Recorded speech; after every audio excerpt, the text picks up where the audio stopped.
नमस्कार मित्रांनो, मी सावित्रीबाई ज्योतिराव फुले या मालिकेच्या 8 एप्रिलच्या भागामध्ये आता मित्रांनो इकडे बाहेर सावित्री ज्योतीचीच वाट बघत उभी असते आणि तेव्हा सगुणाव तिथे येते आणि तिला म्हणते, "अगे सावे, अशी का बाहेर एकटीच ताटकळत उभी राहिलीयस? चल 2 घास खाऊन घे, सकाळपासून काय खाल्लेलं नाहीयेस." असं म्हणून तिला घेऊन जात असते. तर तेव्हा सावित्री म्हणते, "नाही आऊ, नको, मला भूक नाही. परीक्षेला पोचलं नाही पोचलं काय बी ठाव नाही बघा, माझी मनशा नाही खायची." आणि असं या दोघी बोलत असतात. इतक्यातच रानूजी जोरजोरात ओरडत तिथे येतात आणि म्हणतात, "गेला, माझ्या तोंडाला पानं पुसून गेला ज्योती." आणि असं ते ओरडत असताना आता पार्वती आणि ज्योतीची आई सुद्धा धावत बाहेर येतात आणि इकडून रखमासुद्धा येते. आणि रखमा म्हणते, "काय सांगायलायसा? शेवटी धचमाक केलाच का हो त्यानं? अहो तुम्ही पर कसं काय जाऊ दिलं त्याला?" तर तेव्हा रानूजी म्हणतात, "अगं पर काय करू रखमे, ते तर मी एकटा आणि हे तिघं तिघं." ज्योत्या तर हाताच्या मुठी आवळत होता. तर आता असं त्यांनी म्हटल्यानंतर ज्योतीची आई म्हणते, "उगं काहीतरी बोलू नका आप्पा." तर रानूजी म्हणतात, "मिनत्या करून करून यांच्या हातापाया पडून दमलो, पर यासनी पाजर काय फुटना. कचेरीतलं काम सोडून गेला परीक्षेला. आता कवा मिळणार ते कागद, कवा मिळणार ते नकाशे." आणि आता म्हणजे रानूजींनी बातमी आता सावित्रीपर्यंत पोहोचवल्यासारखीच होते ना मित्रांनो. आणि ज्यावेळेस ती ऐकते की रानूजी म्हणतात की आता कचेरीचं काम सोडून गेला परीक्षेला, आणि असं ऐकलं ऐकलं आता सावित्रीला मात्र खूप आनंद होतो आणि ती आता सुटकेचा श्वास सोडते आणि सगुणाकडे बघून थोडीशी हसते. आणि इतक्यातच मित्रांनो आता रानूजी असतात ते खूपच मोठं नाटक करू लागतात आणि म्हणतात, "रखमे, अगं मला तर गरगरल्यासारखं होतंय." असं म्हणून ते खालीच कोसळतात. तर तेव्हा रानूजी असं खाली पडल्यानंतर रखमा त्यांना सावरू लागते. तर तेव्हा पार्वती लगेचच धावत आत जाते आणि म्हणते, "थांबा थांबा, मी पाणी आणते." तर तेव्हा आता रखमा तर सावित्रीवरती दातोटच खाऊ लागते. म्हणते, "हे बघ सावित्री, हे समजतं का नाही, तुझ्या ज्योत्यामुळेच होतंय." आणि म्हणते, "त्याला तू सांग की त्याला कशात बी यश मिळणार नाही म्हणून." तर असं तिने म्हटल्यानंतर आता सगुणाव तिच्यावरती ओरडते. म्हणते, "अगं ये वैने, कशाला अभद्र बोलतेस ग असं?" तर आता रानूजी रखमाला म्हणतात, "रखमे, मला घरला घेऊन चल." तर तेव्हा रखमा त्यांना उठवून उभी करते. तर तेव्हा रानूजी बडबडत असतात, "मळा मळा पाहिजे बरं मला." असं ते बडबडत असतात. तर तेव्हा रखमा "वय वय" असं म्हणून त्यांना तिथून घेऊन जाते. आणि तेव्हा या सगळ्यांना तर धक्काच बसलेला असतो. आणि आता ते निघून गेल्यानंतर सगुणाव सावित्रीला म्हणते, "अगं बाई, तुम्ही नका तिच्याकडे लक्ष देऊ. तुम्हाला माहिती आहे ना कशी आहे बाई ती." आणि चला असं म्हणून त्या सगळ्यांना आतमध्ये घेऊन जाऊ लागते. तर मित्रांनो आता इकडे म्हणजे ज्योतीची जी काही तोंडी परीक्षा असते ती घ्यायसाठी हे दोघंसुद्धा परीक्षक तयार होतात. आणि तेव्हा आता ज्योती बाहेर असतो आणि तेव्हा आता ते शिक्षक जे असतात ते ज्योतीला हाक मारतात, म्हणजे त्याचं नाव पुकारतात, "ज्योती गोविंद फुले." तर तेव्हा आता ज्योती दरवाजामध्ये येतो आणि हजर असं म्हणतो. तर तेव्हा विनायक परीक्षक म्हणतात, "इंग्रजीमध्ये बोलायचं, इंग्रजी." तर तेव्हा ज्योती म्हणतो, "मे आय कम इन सर?" तर तेव्हा ते शिक्षक म्हणतात, "येस येस." तर तेव्हा ज्योती आता आतमध्ये येतो. तर तेव्हा ते शिक्षक ज्योतीला विचारतात, "व्हॉट इज युअर नेम?" तर तेव्हा ज्योती एकदम छानपणाने सांगतो, "माय नेम इज ज्योती गोविंद फुले." आणि आता त्यांना असं बोलल्यानंतर इकडे तर सदाशिव आणि मोरोपंत दोघेसुद्धा खूपच खुश होतात. तर तेव्हा ते शिक्षक आता पुढचा प्रश्न विचारतात, "change into negative, God is good." तर त्यांनी आता असा प्रश्न विचारल्यानंतर ज्योती थोडासा विचार करू लागतो आणि विचार करून सांगतो, "गॉड इज नॉट बॅड." तर तेव्हा आता विनायक परीक्षक जे असतात ते एकदम रागारागातच असतात आणि ते रागारागात ज्योतीला विचारतात, "व्हाय शुड वी प्रे टू गॉड?" आणि त्यांनी असा प्रश्न विचारल्यानंतर इकडे सगळ्यांनाच आश्चर्य वाटतं. आणि तेव्हा ज्योती उत्तर देतो, "वी शुड प्रे टू थँक." आणि त्यांना असं उत्तर दिल्यानंतर इकडे परत मोरोपंत आणि सदाशिव खुश होतात. आणि तेव्हा आता विनायक परीक्षक जे असतात ते थोडंसं बावचळतात आणि ते मनातल्या म्हणतात, "याला अभ्यासक्रमातले प्रश्न विचारणं काही फायद्याचं नाही. हा हमखास सगळी उत्तरं बरोबर देणार. याला रोखायचं असेल तर अवघड प्रश्न विचारायला हवेत." आणि तेवढ्यातच आता ते दुसरे शिक्षक असतात ते ज्योतीला पुढचा प्रश्न विचारत असतात, "टेल अस शॉर्ट स्टोरी." आणि असं ते विचारत असताना विनायक परीक्षक त्यांना मध्येच थांबतात आणि म्हणतात, "मला एक प्रश्न विचारायचा आहे. तर तेव्हा ते शिक्षक त्यांना होकार देतात. तर तेव्हा ते विनायक परीक्षक जे असतात ते ज्योतीला विचारतात, मला सांग, केवळ फुलांची माळ अंगावरती पडून कोण गतप्राण झाले होते? आणि आता असा प्रश्न विचारल्यानंतर परत सगळ्यांना आश्चर्यच वाटतं. तर तेव्हा ज्योती बरोबर उत्तर देतो. सांगतो, राणी इंदुमती, अज राजाची राणी. आणि असं त्यानं उत्तर दिल्यानंतर आता विनायक परीक्षकांची बोलतीच बंद होते. आणि आता ज्योती पुढे विचारतो, फुलाचं नाव सांगू का? पारिजातक. महाकवी कालिदासांच्या रघुवंशात त्यांचा उल्लेख केलेला आहे. आणि आता ज्योतीने असं उत्तर दिल्यानंतर मोरोपंत आणि सदाशिव तर एकदमच खुश होऊन एकमेकांच्याकडे बघू लागतात. तर तेव्हा विनायक परीक्षक परत पुढं रागारागाने दुसरा प्रश्न विचारतात, समुद्र किनाऱ्यावरील बारीक वाळूचे कण एका मुठीत किती येतील? 1,00,000, 2,00,000, सांग ना. आणि असा त्यांनी प्रश्न विचारल्यानंतर आता ज्योती मात्र थोडासा विचारात पडतो. आणि या दोघांना सुद्धा इकडे धक्का बसलेला असतो. आणि थोडा विचार करूनच ज्योती उत्तर देतो, मुठभर. आणि तसं उत्तर ऐकल्यानंतर आता ते दुसरे शिक्षक असतात ते थोडेसे इम्प्रेस होतात. आणि इकडे हे परत दोघे खुश होतात. तर विनायक परीक्षक आता पुढचा प्रश्न लगेचच विचारतात, 5 वेळा 3 हा आकडा वापरून आणि गणितातील लागतील ती चिन्ह घेऊन 100 उत्तर काढून दाखव. आणि आता त्यांनी असा प्रश्न विचारल्यानंतर हे सगळेजण जे खाली बसलेले असतात ते विचार करू लागतात.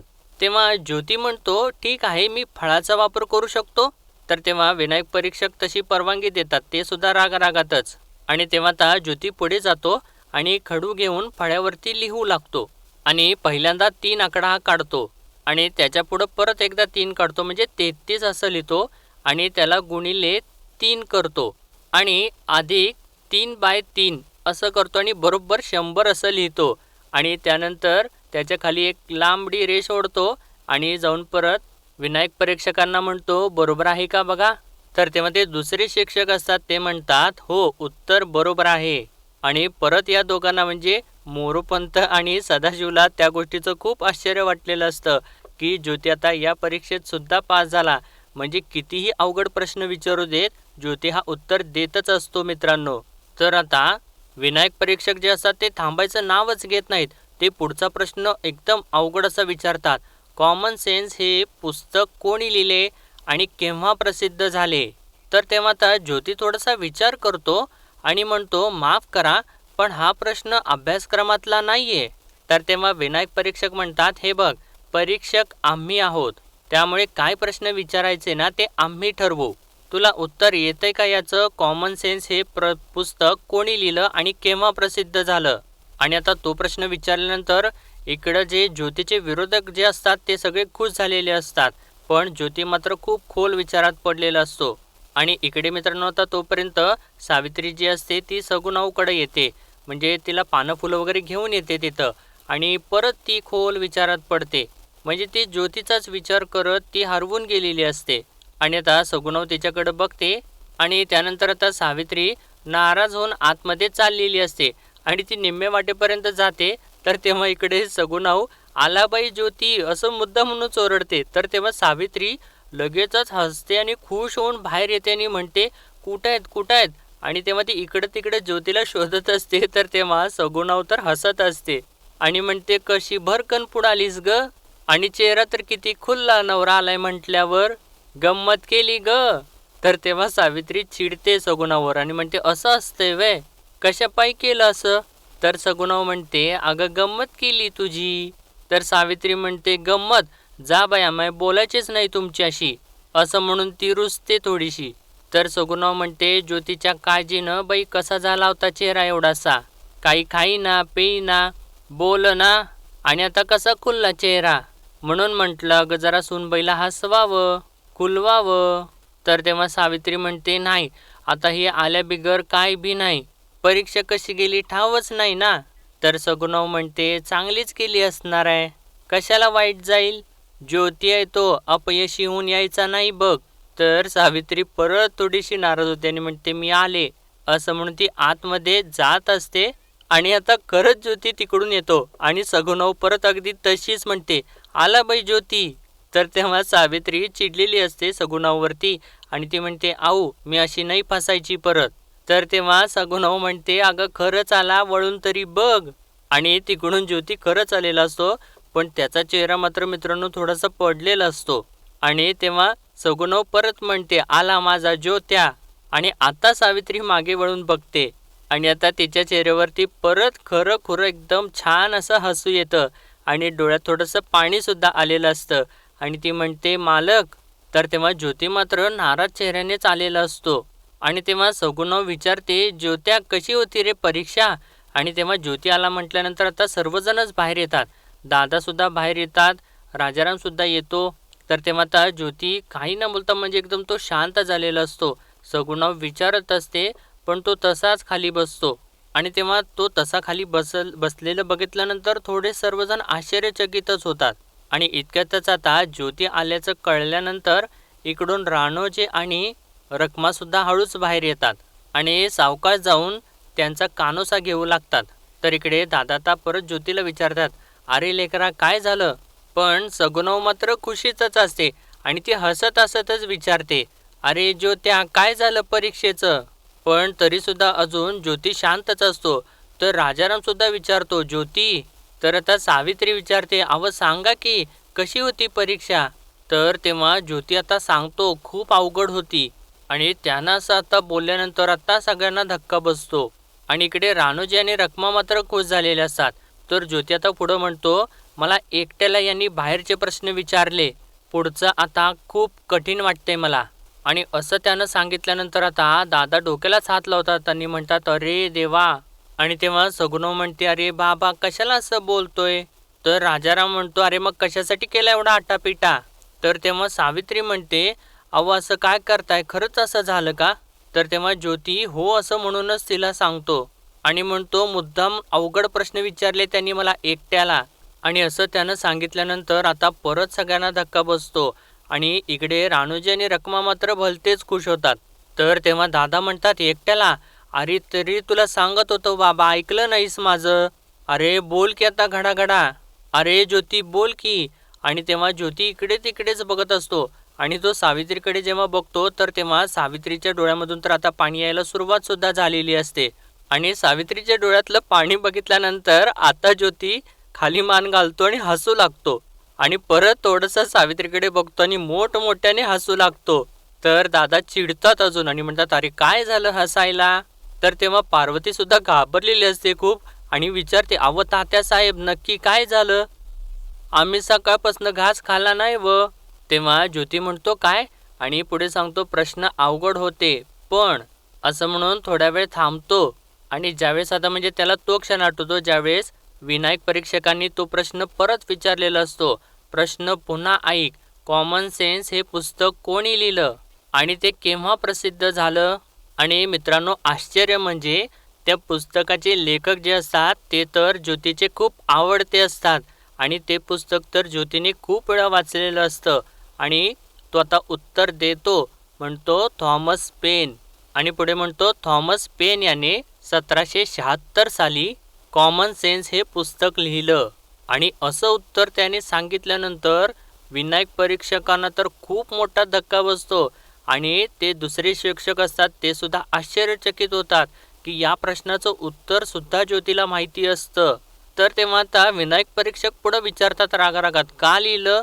तर तेव्हा ज्योती सांगतो, लोकांना स्वातंत्र्याचे महत्त्व कळावे म्हणून सोप्या भाषेत त्यांनी हे पुस्तक लिहिलं. तर तेव्हा आता विनायक परीक्षक पुढं म्हणतात, आद्य शंकराचार्यांचा जन्म केव्हा झाला? तर तेव्हा ज्योती सांगतो, इसवी सन 788. तर विनायक परीक्षक म्हणतात, त्यांनी काय केलं? तर तेव्हा ज्योती सांगतो, आद्य शंकराचार्यांनी अद्वैत वेदांत हा सिद्धांत मांडला. उपनिषद, ब्रह्मसूत्र यावर त्यांनी भाष्य केलं. आणि असं धडाधडा उत्तर देत असलेलं बघून सर्वजणच आश्चर्यचकित होत असतात. आणि ज्योती पुढे म्हणतो, त्यांनी 4 मठाची स्थापना करून हिंदू धर्माला एकत्र केले आणि चातुर्वर्ण मजबूत केला. तर तेव्हा आता विनायक परीक्षक पुढं म्हणत असतात, आता मला सांग, म्हणजे रागारागातच ते बोलत असतात. तर तेव्हा त्यांच्या शेजारचे जे शिक्षक असतात ते विनायक परीक्षकांना थांबवतात आणि म्हणतात, मला वाटतं आता आपण थांबूयात. तर तेव्हा विनायक परीक्षक म्हणतात, नाही नाही नाही, मला अजून प्रश्न विचारायचे आहेत. असं म्हणून ते अजून भरपूर सारे प्रश्न विचारू लागतात आणि तेव्हा ज्योती त्याची धडाधड उत्तरं देत सुद्धा असतो. विनायक परीक्षक प्रश्न विचारून थकत नसतात आणि ज्योती तर उत्तर देऊन सुद्धा थकत नसतो. तो एकामागोमाग एक सगळी एकदम सडेतोड उत्तर देत असतो. तर तेव्हा आता विनायक परीक्षक म्हणतात, आता माझा शेवटचा प्रश्न. पेशव्यांच्या शनिवार वाड्याला उत्तरेला दिल्ली दरवाजा होता, पूर्वेला पश्चिमेला दरवाजे आहेत, मग दक्षिणेला दरवाजा का नाही? आणि आता हा असा विचित्र प्रश्न विचारल्यानंतर सगळ्यांनाच खूप मोठं आश्चर्य वाटतं आणि ज्योतिसुद्धा थोडासा विचारात पडतो. आणि तेव्हा विनायक परीक्षक परत ज्योतीला म्हणतात, अरे दे उत्तर. तर तेव्हा ज्योती म्हणतो, खरं तर हा प्रश्न अभ्यासक्रमातला नाही, पण तरीही मी उत्तर सांगतो. पुण्यातल्या शनिवार वाड्याच्या दक्षिणेला एक मोठा आणि खोल ओढा वाहत होता, म्हणून दक्षिणेला दरवाजा नव्हता. आणि आता त्यानं असे उत्तर सांगितल्यानंतर विनायक परीक्षकांच्या पायाखालची जमीनच सरकते मित्रांनो. आणि मोरोपंत आणि सदाशिव मात्र भलतेच खुश झालेले असतात. आणि ज्योतिसुद्धा आता हसत असतो, कारण आता त्याने तर विनायक परीक्षकांची बोलतीच बंद केलेली असते. आणि आता विनायक परीक्षक पाण्याचा तांब्या हातात घेऊन गटागटा पाणी पिऊ लागतात, कारण ज्योतीने तर त्यांच्या तोंडचंच पाणी पळवलेलं असतं. आणि आता हे सगळं काही ज्योती आता इकडे सावित्री आणि दादांना वगैरे सगळ्यांना सांगत असतो. आणि त्यांनी हे सगळं काही ऐकल्यानंतर या सगळ्यांना तर खूपच छान वाटतं, आश्चर्य तर खूप वाटलेलं असतं. आणि तेव्हा ज्योती म्हणतो, अरे असं का बघताय सगळे? खरेच प्रश्न अवघड होते, पण मी बरोबर उत्तरं दिली आहेत. आणि तेव्हा मात्र आता सगळ्यांच्या चेहऱ्यावरती हसू उमटतं मित्रांनो.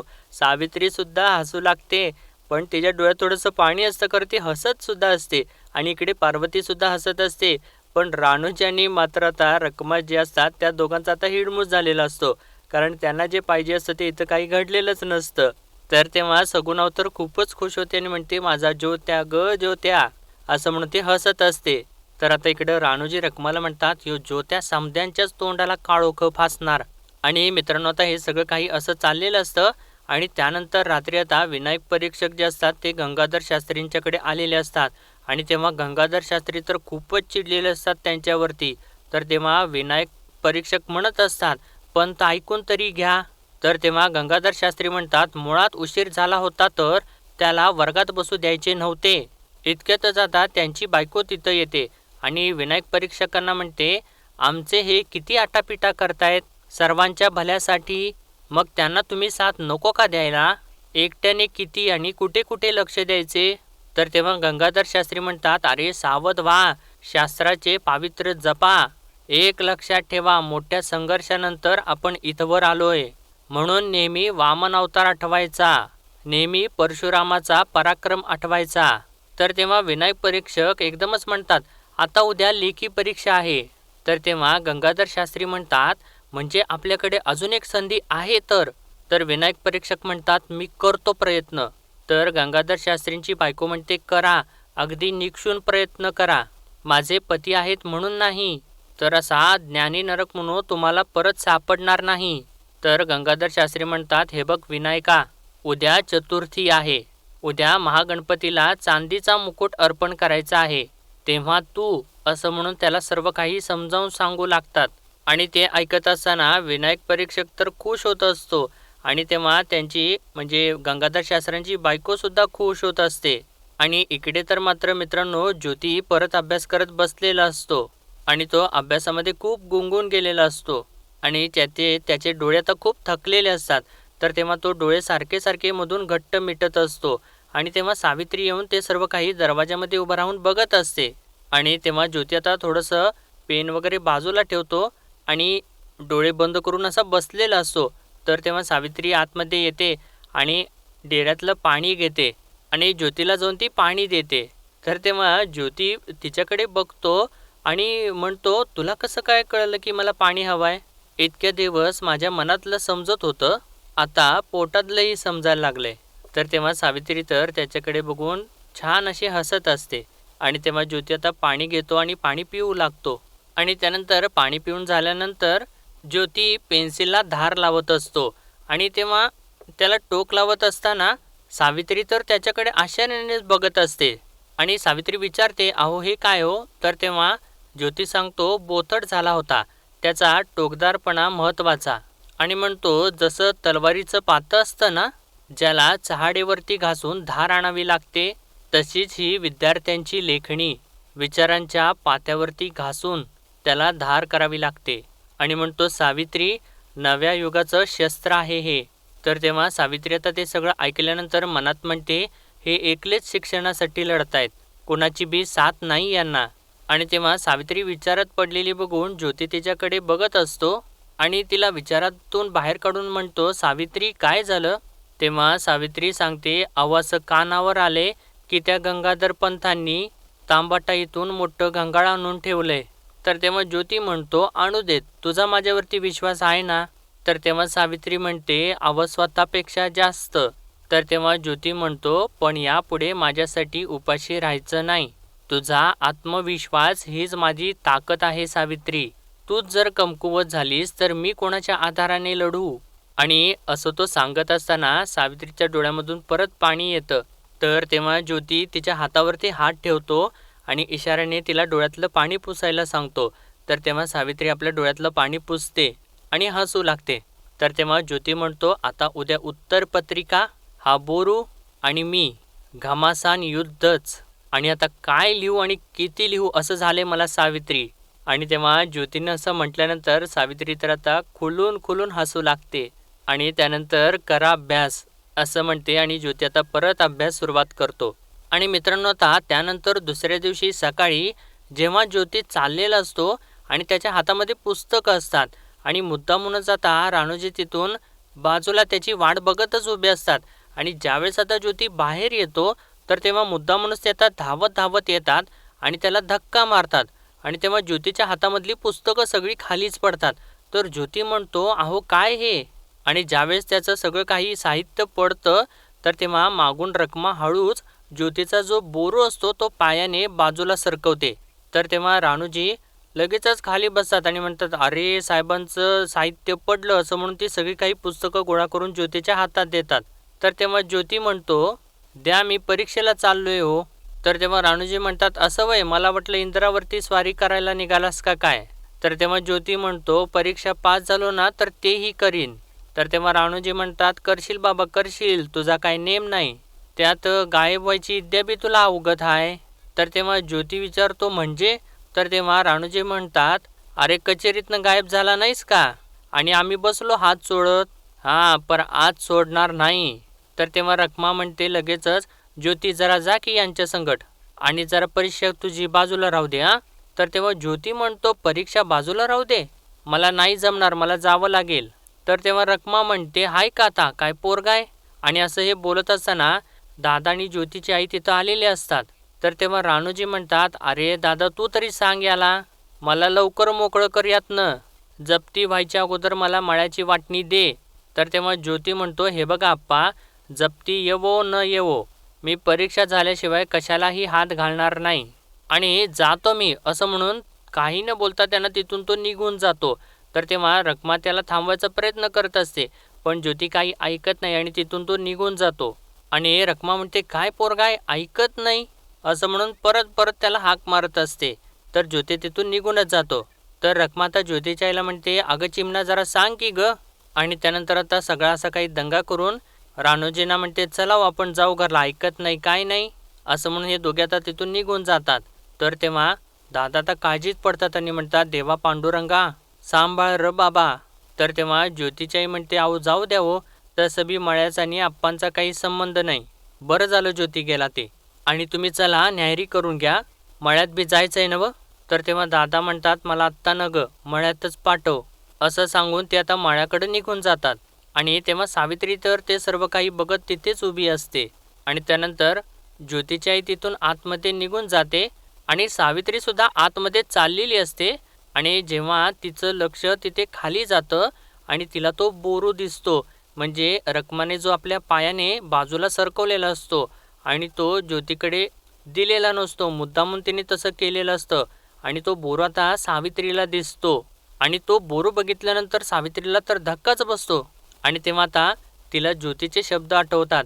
रात्री ज्योती म्हणालेला असतो, आता उत्तर पत्रिका, हा बोरू आणि मी, घमासान युद्धच. आणि आता सावित्री ते सगळं काही आठवल्यानंतर धावत जाते आणि तो बोरू उचलून आपल्या हातामध्ये घेते आणि ती खूप घाबरते आणि म्हणते, अरे देवा, हे बोरू इथंच विसरले. आता हे परीक्षा कसे देतील? कोणाकडून तरी हा बोरू त्यांच्यापर्यंत पोचवायच पाहिजे. पर कुणाला? असं म्हणून ती आता विचार करू लागते आणि ती खूप घाबरलेली असते मित्रांनो. आणि आजचा भाग इथेच संपतो आणि पुढील भागामध्ये आपण पाहणार आहोत ज्योती जेव्हा आता परीक्षेसाठी बसलेला असतो तर तेव्हा त्याला त्याचा बोरू सापडत नाही आणि तो आता घाबरतो आणि म्हणतो, अरे बापरे, माझा बोरू. तर तेव्हा विनायक परीक्षक तिथं असतात आणि ते ज्योतीला म्हणत असतात, तुमचं काम शेती आणि माती. आणि मित्रांनो तेवढ्यातच आता इकडून सावित्री धावत धावत शाळेकडे येत असते आणि तिच्या हातामध्ये बोरू असतो. म्हणजे तो बोरू द्यायसाठीच ती आता धावत धावत येत असते. आणि तेवढ्यातच ते जात असताना दोघे जण सावित्रीला काठीने अडवतात आणि तिला म्हणतात, अगं ए पोरी, इथून शास्त्री बुवा जाणार आहेत, रस्ता इटाळू नगस. तर तेव्हा सावित्री त्यांच्याकडे विनवण्या करू लागते, म्हणते, अहो मला जाऊ द्या, मला अडवू नका, मालकांची परीक्षा आहे आणि ते बोरू विसरलेत. आणि नेमकं तेव्हा कुणभट सुद्धा तिथंच असतात आणि ते सगळं काही बघितल्यानंतर ते सावित्रीवरती ओरडू लागतात. म्हणतात, तो ज्योत्या आम्हास आव्हान देतो, खोडच मोडतो त्याची, मोडा रे तो बोरू. असं त्यांनी सांगितल्यानंतर आता ते दोघे जे असतात ज्यांच्या हातामध्ये काठी असते ते आता सावित्रीच्या दिशेने जाऊ लागतात आणि तिला म्हणत असतात, बोरू दे इकडे, बोरू दे इकडे. तर तेव्हा सावित्री मात्र नाही नाही असं म्हणत असते. आणि तेव्हा आता गंगाधर शास्त्री सुद्धा तिथं आलेले असतात आणि अखेर मित्रांनो आता ते दोघं जे असतात ते सावित्रीच्या हातामधून बोरू काढून घेतात आणि तिला ढकलून देतात. तर तेव्हा सावित्री तर बाजूला जाऊन पडते आणि त्यानंतर ते कुणभट जे असतात ते बोरू आपल्या हातामध्ये घेतात आणि त्या बोरूचे 2 तुकडे करतात.